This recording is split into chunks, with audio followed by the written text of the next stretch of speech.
if you're a coach who's struggling with comparison with other coaches and feeling like you're just not good enough, then stay tuned. I'm going to be sharing some tips for how you can overcome this comparison and go on to grow your coaching business to new levels. Let's dive in.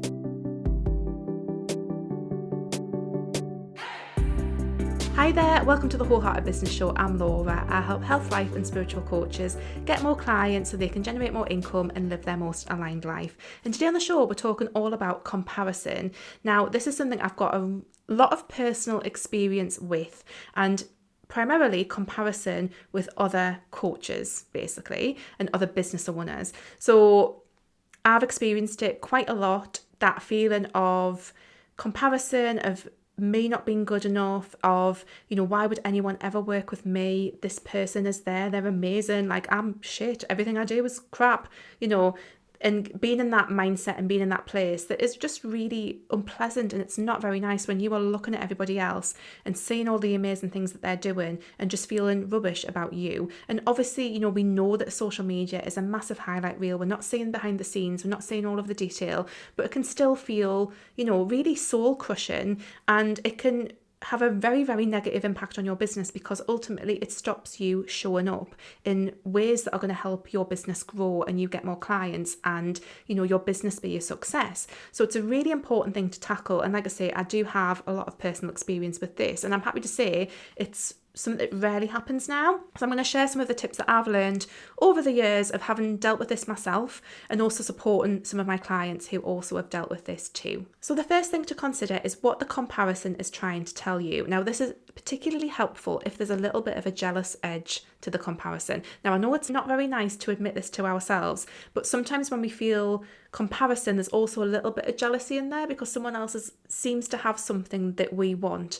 And basically, that's a fantastic thing. I know it doesn't feel like it at the time, but it's actually a fantastic thing because if you can really look at that objectively, it's going to be telling you something that's missing in your own life or experience. Now, not 100% of the time, and I'll explain why in a second, but often when we are feeling comparison or a tinge of jealousy, it's because someone is showing that they've got something, whether that's more money or a certain kind of lifestyle or a certain kind of relationship or whatever, or a certain kind of dress, whatever it might be, that is indicating to you that there's something there that you want. And often what it is it might not necessarily be the exact thing that they have, the exact version of that, but there's enough of something there that it's triggering something in you, and that is worth investigating because it's a signpost that there's something deeper going on for you, and it can be really, really great way to transform that negative feeling into something that's actually really positive in your life, because it's just an indicator that actually you might want this as well. And if that's the case, let's make a plan as to how we can achieve that or how we can get that. Like I said, it's not 100% of the time. Sometimes we see things, and because we are so ingrained from society in terms of what we see as success or things that are good, things like a certain body size, a certain body shape, a certain number in our bank account, a certain kind of relationship, a certain kind of house, a certain kind of family setup. Like, that's very ingrained in us from a societal level that we should want these things. And actually, sometimes we don't. So sometimes we can feel that comparison and even that jealousy about things that actually on reflection we don't even want. So either way, it's either going to be that internal nudge that it is something that we actually have a gap for in our life that we want to explore, or it's a really great opportunity to reconnect with actually what it is that we want, which brings me beautifully on to my next point, and that is get really, really clear on your own version of success. Because when we are stuck in comparison, again, we are comparing ourselves to, what other people have got going on, what they're presenting as their life. You can be the most authentic, genuine person in the world, but when you're on social media, you are not showing, and I don't care who you are, you're very, very rarely showing the shit that is going on in your life. You can try and represent a really honest version of it, but you're just not getting, it's impossible. Even the most genuine person, it would be impossible for them to share the depth of their life that really shows an honest reflection of what they've got going on and all the nuances and all the positives and negatives that they've got going on. So it's just really important to remember to come back to your own version of success and what it is that you're actually striving for, what it is that you want your life to look like. It's just a great way to come back to yourself and to remind yourself of what it is that you actually want when you are feeling like you're comparing yourself with someone who probably has something, but it might not be the thing that you actually want in the first place. So having a really strong sense of what that is really helpful. And again, that can shift and change. And it might, again, going back to my last tip, it might be that your version of success evolves based on something that you see. And often in, manifestation work, we sometimes talk about expanders, people who are doing the things that we want. And perhaps we've just never seen that that's a thing, that that's even possible for us. So, there can be lots of positive elements of comparison in some ways. Perhaps we are seeing someone who is doing something that we never thought we could have for ourselves, and actually that's an example that we can also have that for us too. But having that real rock solid sense of my version of success and this is what it is, but also allowing that to evolve and change as and when new information comes in, that can be really, really helpful when it comes to managing that comparison. And then another thing that you can do is, and just to put my hands up and say this can be a great one, is you can just mute people or unfollow them. Like if there's certain people who, and there can be lovely people, this is not saying that there's anything wrong with them, who they are, but there can be lovely people, but if they are triggering something in you that is not comfortable and you're just not in the place where you want to delve into what this all means and all that kind of thing, just mute them or unfollow them. I know it can make you feel like a bitch, but honestly, it's fine. They probably don't care. They probably won't notice. Just mute them or unfollow them. What I tend to find is that if I'm scrolling on social media here, it's like an energy pull. It really is. And when I mute people, and I mean, this is not just about comparison, this is about anyone that just doesn't feel aligned. It focuses your energy, just means that you can reclaim that a little bit. So it's absolutely fine to mute and unfollow people who are triggering that. You don't need to worry about that. There's nothing wrong with doing that. It's a great way to just start to reduce the noise and reduce the comparison and the way that it makes you feel. So mute and unfollow as much as you need to. Something that I heard a fantastic coach called Sarah Jenks say, it was one of our newsletters a little while ago, was that no one else can take your crown. So we all have our own throne. Everyone has their own throne, everyone has their own crown, and that throne is only meant for you. And the problem that we have, and I mean, this is quite an interesting thing amongst women, shall we say, is that we feel like there's only one throne and one crown, and there's like 50 of us all competing for this one crown and this one throne. But actually, that's not the reality. If we really think about our lives and how things pan out and what it is that we're here for, and I mean, this has a bit of a spiritual element to it as well that can be helpful if you're that way inclined.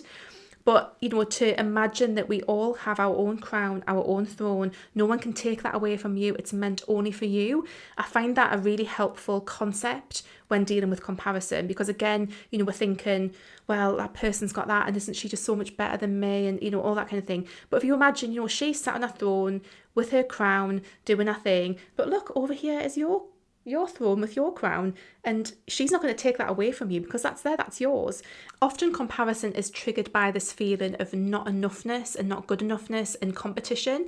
So that's where I really feel like this concept of the throne and the crown is really, really useful, because when we know that what is meant for us is meant for us, there's no need to compare yourself with others or feel any less than anyone else. Like I say, I think there is a bit of a spiritual edge to this, but I find it really, really helpful. I mean, it kind of goes back to the whole thing about flowers. It's like, if you imagine a rose comparing itself to a peony, they're both absolutely beautiful flowers. They're amazing. Yes, some people might like peonies over roses, but they're both beautiful flowers. It's these kind of little concepts, these kind of little stories, I find can be really useful when it comes to comparison, just as little reminders to get yourself out of your headspace and to get into an energetic space that is a lot more healthy and a lot more helpful to you. So I think those are some really good things to think about as well. And then we also want to double down on what makes us us. No one else is you. No one else has your unique experiences, your unique way of doing things, your physical appearance, your background, your history. Like, no one has your unique story. No one else is you. So trying to compare yourself with someone else, from that point of view, you really do start to realize how unproductive that is, because literally no one else is going to be you. And I think the more that you can root into that, and the more that you can really see that as being an amazing thing, a really positive thing, and really start to see how can you make the most of that, how can you really identify what is about you, that makes you you and be really proud of that. I think that's a really helpful way to counter any feelings of comparison.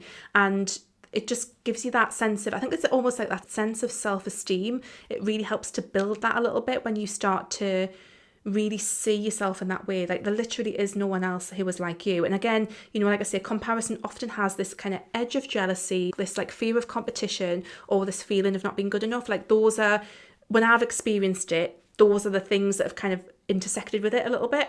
So thinking of that as being really helpful for me as a reminder, certainly when it comes to the concept of competition, there's just literally no one else on the planet, certainly not in the business coaching space, who is like me, who has my experience, who has my expertise, my knowledge, the way that I work, the way that I teach people. Like no one else has that. And that can't be replicated elsewhere. People can try if they want.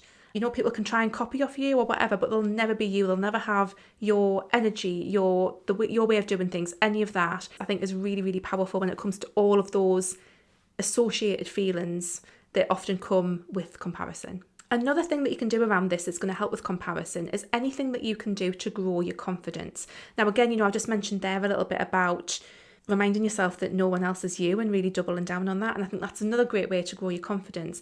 But there are other things that you can do in terms of supporting yourself to feel more confident. And often this is just a bit of a practice. Confidence is something that is an ongoing journey, and it's a thing that constantly kind of builds up as we do things. It's almost like a practice. And I've spoken recently on the show about how I really feel my confidence has transformed recently. And I think there's been a few different reasons for that. But I think a really solid thing that you can do to begin with that can help confidence is just to look at the results that you get for people. So we'll collect that positive feedback, really let that register and allow that in. I used to work with a fantastic coach called Lucy Sheridan, and she used to say, when you used to compliment her, she would like, thank you, I received that. And, sometimes I think we can get really positive feedback, but we don't fully receive it. And this is about fully receiving that positive feedback and actually allowing that to bolster your confidence in your work and what it is that you do. I also heard someone else talk recently about confidence, and it's about closing the loops. And the more loops you close, the more confident you will become. And I think this is really about you doing the things that you say that you're going to do and following things through. There's an element of that I think can increase confidence. And I think really a bit about self-trust as well. So I think it's just about looking at what it is that you've got going on. And when you say that you're going to do something, or when you want to do something, but you kind of find yourself kind of staying a little bit small, about doing it and about closing that loop. And that grows your confidence, because again, it's this practice, it's this ongoing thing, but part of it is about receiving those things that you're doing and receiving the positive feedback, noticing the fact that you've shown up on Instagram every day this week, noticing the fact that you have applied for that podcast and that took a little bit of bravery, just noticing those things and receiving them is going to help you build your confidence up a little bit. And yeah, it's a practice, but I think part of that has to be built on the foundation of that self-worth, which comes from the no one else is you thing.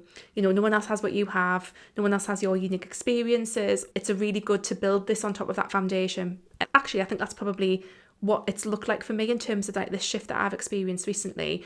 And when it comes to comparison, it really does help, because when you know who you are, you're confident in what it is that you do, you're confident in the results that you get for people, you're confident in your level of success, you're confident that you are making progress towards your version of success. That really dissolves a lot of comparison, and that can be super, super useful. And just a reminder, if you're at that stage where you are, dealing with comparison, perhaps you have not got your business to where you want it to be yet, perhaps you're still wanting to get clients, do check out my free Aligned Client and Marketing Attraction Workshop. It's going to give you some really great foundations that you can take to help you grow your business in a way that is really aligned for you, and that's definitely going to help you grow your confidence. So do check that out. I'm going to put the link in the description below. Do give that a look, do sign up for that class. It's really, really useful. And just to kind of sum up with comparison, it's a bit of an ongoing journey. Definitely kind of look at what it's trying to tell you. Don't be afraid to block it out. Sometimes we just don't have the energetic bandwidth to deal with stuff, and that's fine as well. I mean, another thing to recognize sometimes too with comparison is sometimes it's just triggered because we're at a certain point of our cycle, we're tired, we just don't have the usual bandwidth to manage our self energetically that we usually have, and that's okay. Sometimes it's just that. But I often find that, sometimes it is when social media just gets a little bit noisy and everyone's shouting about all the amazing things that they're doing, which is lovely and I'm really happy for them, but it's just a bit noisy. And sometimes, muting, unfollowing, or even having a social media break as well can be just what we need just to tune into our own voice again. Because this is the thing, it's like standing in a room with people shouting. It can be really hard to hear yourself, and sometimes all we need to do is just to be able to hear ourselves again, and then we can go back into that space knowing who we are, feeling good about ourselves and being more resistant to those feelings of comparison and not enoughness. So I really hope that this episode of the show has been helpful. Like I say, I've personally struggled with this quite a lot in the past. Please do pop me a message if it's something that you're dealing with and you want any support around it. Please do just pop me a message on Instagram. I'm at Wholeheartedly Laura. I'm more than happy to give you some personal tips. That's not a problem.